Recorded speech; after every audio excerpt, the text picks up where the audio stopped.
abantu benshi sinzi abantu benshi banzi ndiko ndaririmba benshi barakunda kuntangarira donc habo n'abatatahura teske kubera iki uno mupeta aririmba gutya kuko surtout uretse ko tureke no kwinjira mu bintu byo kuja muri studio kuririmba nk'abanzi ndiko ndaririmba live barazi yuko uko nsanze karaoke gitangura inaheze urashobora kumva ibintu bitandukanye mu mwanya muto byumvikana ko byavuye mu kutamenyerwa simenyerwa kabisa yes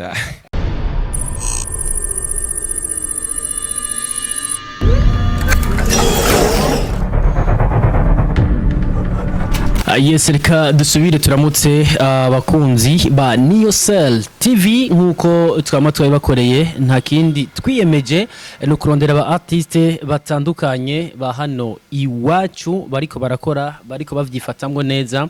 ababa abaririmba R&B abaririmba rap abaririmba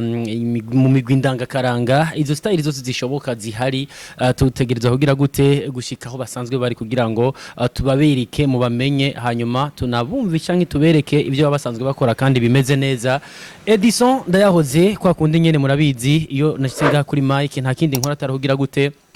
atari d'abord kubaramutsa hanyuma hongera nkabahamagarira gukomeza gukurikirana ibiganiro bitandukanye bica hano kuri Niocell TV ariko mutibagirwa kugira gute gusangiza abandi bino biganiro hama mukanagira subscribe na like and share haruhande yaho mukagira na commentaire kugira ngo dukomeze kumva ko hari ico twokora ko canke tukongera ko kugira ngo ibintu biheze bibandanye bigenda neza. Uyu munsi ndi kumwe nande mwamaze kumubona Arkan yamaze kumurabisha ko kamera hariya urabona ko ariko byifatamwe neza none mugabo musanzwe muzi abarizwa neza na neza muri The Fighter Production ni Murumuna wa Vichou p6&Lov na cyane muri no label isanzwe twagwa nawe se wundi none mugabo yitwa Happy Famba benshi muramuzi ku izina rya Mukali wa Show na cyane hano mu butaka bw'u Burundi no hanze y'igihugu amaze kumenyekana aravuga ati hako tugumana Vichou wenyene muri no label reka twongeremwo Murumuna we kugira ngo ibintu biheze bibandanye bigenda neza nta byinshi mfise mvuga atari kubanza kumuramutsa nawe se wundi yitwa Difficile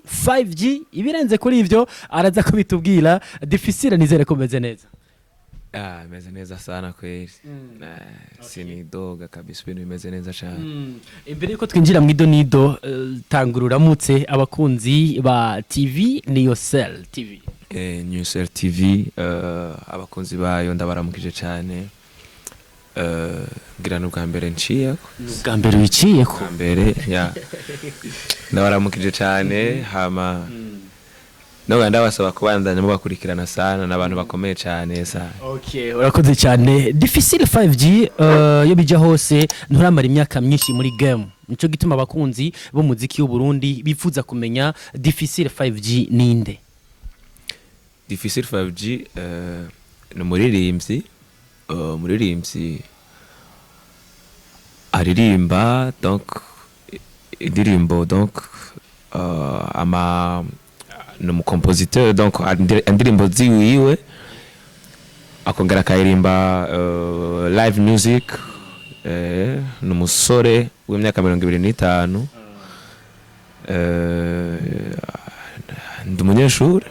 ndumunyeshure yego muri kaminuza canke muri secondaire muri kaminuza kuri IGL yego akaba sanzwe yiga mu gisatiki telecom réseau ya ariko iyo bija hose Difficile 5G hari amakuru dufise yuko imbere yuko witwa Difficile 5G hari irindi zina ngo wari usanzwe ufise iri zina Difficile 5G woba wari hawe na label yawe ariyo The Fighter Production nivyo canke sivyo nimba ari byo iri zina ryoba ryahindutse kubera iki nshatse kuvuga iyo wari ufise imbere yuko witwa Difficile 5G novuga jamazina bangise mu bisanzwe ni akiteretse Edouard Tronde hama mu nyuma rero nkuko mubibona uno munsi izina nkoresha mu muziki ni Difficile 5G izina narihawe na management yes bivanye kumbure n'imigambi iri imbere cyane ama vision ari imbere mu gihe tugiye kumarana ta contrat twasinye bo bafise ko baravuze ati reka tumwite Difficile 5G hama baransigurira byinshi muri byo ndabitahura ndavuga ati yes difficile ngerageje kubishira mu kirundi ni ikintu kigoye hama tuge muri 5G navyo irabidusobanura ko tugenda ijambo rimwe kurindi difficile kuko iba kwise umuntu agoye n'umuntu agoye kuko abantu benshi banzi ndiko ndaririmba benshi barakunda kuntangarira donc habo n'abatatahura teske kubera iki uno mupeta aririmba gutya kuko surtout uretse ko tureke no kwinjira mu bintu byo kuja muri studio kuririmba nk'abanzi ndiko ndaririmba live barazi yuko uko nsanze karaoke gitangura inaheze urashobora kumva ibintu bitandukanye mu mwanya muto byumvikana ko vyavuye mu kutamenyerwa simenyerwa kabisa yes atuje kuri gatano igiharuro gatano kuri wowe ukivuze iki 5e génération donc ico ni kintu gifatanye kwanza 5e génération donc ni 5G si 5G ngo yari mitere canke yande n'ubwitarashika uko gushika kuri 4G ya donc ni 5G mu muziki ino generation turimwo twe twayifashe ko ari ya gatanu izi zaba ba upcoming turiko turaza ubu ni uhereye ku kera hariho izaba chancho zaraje ba Africa Nova baravamwe haraza ba Kidumu ba Farias abo ntibari buri ntuzenye mwe n'aba ba Matabaro ba Rafro urumva haraza turiko ugiye guharura neza usanga ugwa kuri 5e génération new generation tugeze nko muri industry ya music y'u Burundi ni 5e génération iyo nayo usanzwe uyirimwo kuva winjiye muri muri p6&Lov ni live sanzwe urimwo ni music musanzwe muvuza mu makaraoke atandukanye ubibangikanya gute kuririmba na karaoke hari benshi bavuga ati aba artiste bahani wacu barakunda gutwagwa cyane na karaoke ugasanga ibikorwa byabo byo kuririmba ntibigenze neza gusomba turashaka kutubwira aho ushira inguvu nyinshi gusomba hagati ya karaoke ndetse no kuririmba zino ndirimbo ja muri studio hano mukapoduza ugahereza abakunzi b'umuziki w'u Burundi ndibaza yuko avant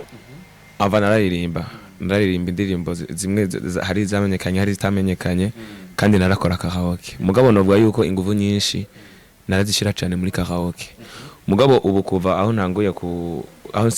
aho ninjiye muri The Fighter kuva aho ninjiye muri The Fighter nibaza yuko byarahindutse cyane c'est vrai que inguvu narifise muri karaoke ntizagabanutse ziracari zazindi nyene ndabandanya za nguvu nyene kandi mbandanya nkora mbere gusumbya mugabo ndibaza yuko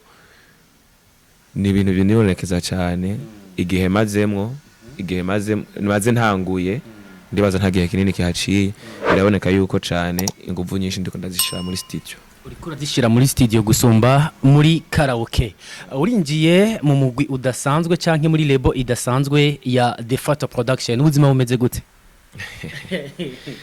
ubuzima burahinduka yene kuko urumva gaho tubwira ibyo wungutse na cyane bisumba ibyo wari usanzwe ubaye imbere yo kuja muri The Photo Production ijambere cyo narungutse respect ya cyane ko ijambere nungutse kubera respect uhabwa nabandi respect mpagwa donc surtout abandi abaririmbyi hari abaririmbyi vraiment tutari tuzinanye batari banzi mugabo ubu ambonye ni sawa bikangyohera abaririmbyi bagenzi banje donc aba journaliste ya ndetse n'abandi bantu basanzwe ya n'abandi bantu basanzwe donc narungutse iyo respect no gutuma n'abatari banzi donc ya avyumvikana ko ibi ari vyakubaye ko bitahora bikuba ko utaraja muri management novuga yuko uretse nyene muri karaoke kuraza ukaririmba c'est vrai que abantu barakomenya bakavuga ati wa mupetarimba neza bigahera nimba ari nicashatse kugufasha canke ashatse kukubwira aca danga kujana kuri comptoir akaguha ibiyera akakuboreza ugatahorewe ugaca uvuga ngo mini costare kweri ngo ndarenze mugabo izo nibaza yuko ubu c'est vrai que nous ari abantu duhurira kuko sanzwe mba ndi muri karaoke tukahurira bakambwisha tukaganira mugabo novuga yuko ubu hariho difference ikomeye cyane kuko surtout nk'abaza kundondera kugira nje kuba ririmbira mu bintu byabo ntibakiza nkuko baza ubwa mbere kuko ubwa mbere urumva yaza nko kumengo nakantaje gutora niho bivana rya jambo mbere difficile urumva mu nzego kana ubu yes yes difficile 5G aringiye muri the Fata production acatangura n'indirimbo yise mama pana mama canke pana mawe canke apana mother indirimbo washitse winjiriye ko muri the Fata production yagusigiye iki na cyane cyane mbere kuyikurikiza kino gihe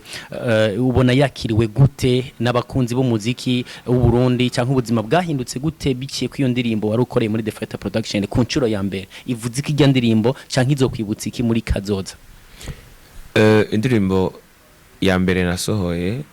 novuga yuko yari indirimbo deja naririmbye fise ku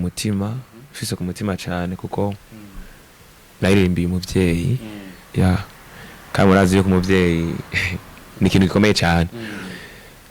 novuga ko ahantu yashikanye ijambere coco ni indirimbo nakurikije n'ingoga nayikurikije n'ingoga mugabo byaratumye indirimbo ikurikira igira intuzenyi igira inguvu gusumba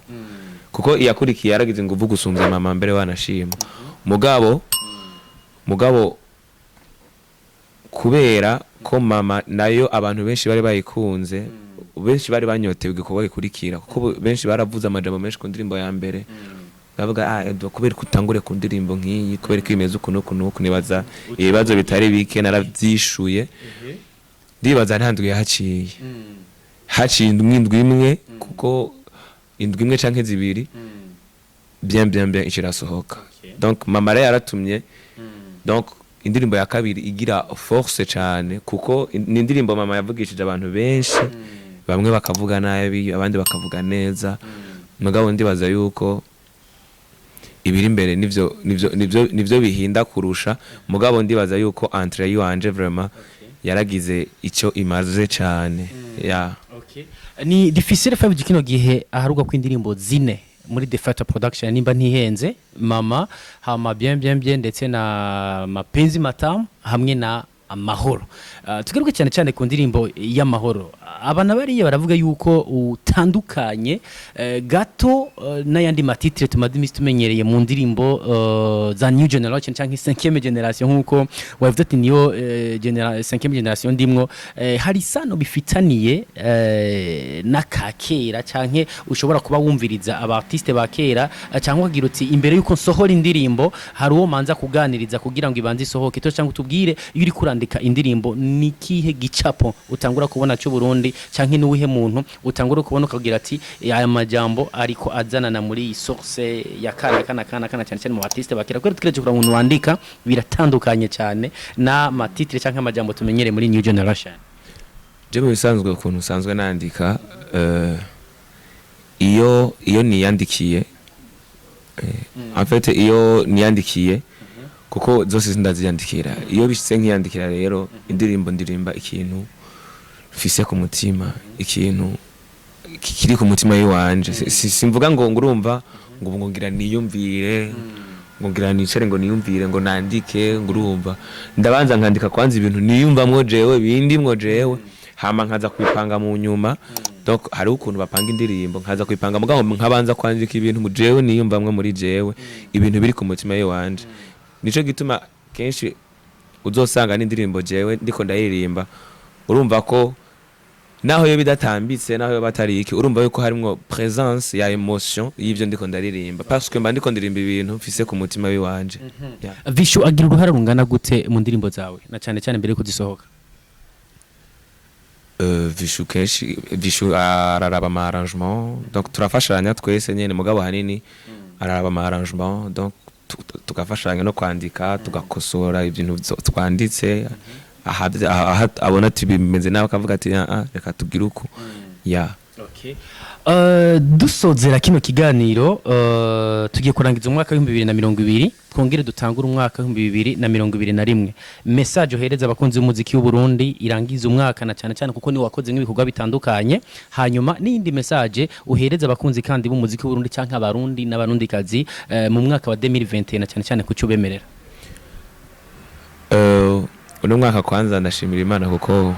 n'umwaka uheze neza kuri jewe. Umwaka uheze neza kuri jewe kuko narabonye impinduka muri byose. Muri byose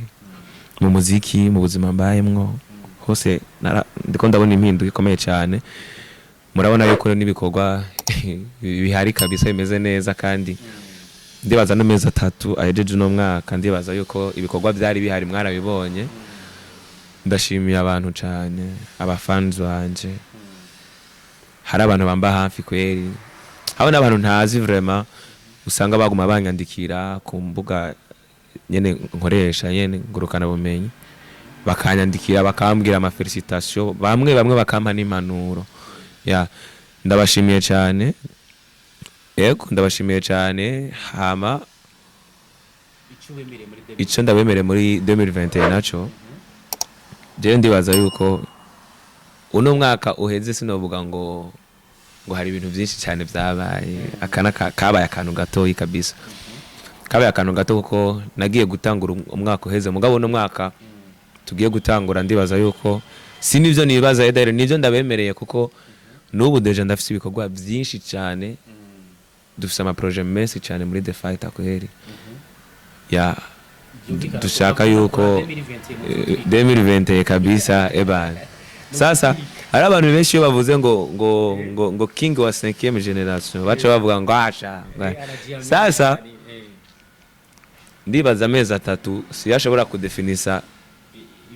ikintu umuntu ari byukuri. Kuko umuntu ashobora kuba akaza mbere ari n'umuriro cyane gose mu mezi 3 dans 6 mois down. Ya mugabo jisha ndabemereye nuko ico izina ry'iwanje ntegerezwa kurikorera cyane cyane mu mwaka wa 2021. Ndizeye yuko iyo 5G mwumva nzoyihagararira kabisa kandi ya Yes, n'amajambo mazima amajambo ameze neza. Difficile 5G atubwiye ati 2020 nivyo narakoze ati mugabo ivyo ntakoze muri 2020 mu vyitege muri 2021 ati kandi king wa 5e génération nkuko abana bari bakunda kubivuga ati ngiye kurihagarara kandi nzorikorera kugira ngo nkomeze kwemeza abakunzi b'umuziki w'u Burundi ko bimeze neza. Nta kindi nokora atarogira gute atarakugushimira bwana Difficile 5G no kukwifuriza umwaka mushasha. Ubwo Noel yararangiye muga turacayirimwo gato no kugumana kugira ngo ivyo uzoyisa muri 2021 uzubishike ko atakabuza. Yes, merci beaucoup kabisa. Namwe ndabifurije kugira umwaka mwiza umuze muteremwe imbere cyane. Abafans banje baze batera imbere cyane gose ndabakunda cyane. Ndabipfurije kuroranirwa mu mwaka wa 2021 n'ibikorwa bya Difficile 5G bitazoba byoroshe kabisa. Yes, duko bisazwe bimeze Edison ndayahoze aho bukera ntumbera bizoba bimeze gute wowe ukomeze kuguma hafi ya televiziyo yanyu nayo se yindi ni Yourself TV na mugabo nawe se wundi avyifatamwe neza mu gufata amasanamu ameze neza ni Arkeni abariko arabahereza ibintu bimeze nk'amavuta ataramawoki canke iki byose bivanze urumva igica kivamwo. Duko reka ndabashimire cyane nongere nkomeze kubipfuriza kugira ibihe byiza vya Noel ndetse n'umwaka mushasha. Bye bye.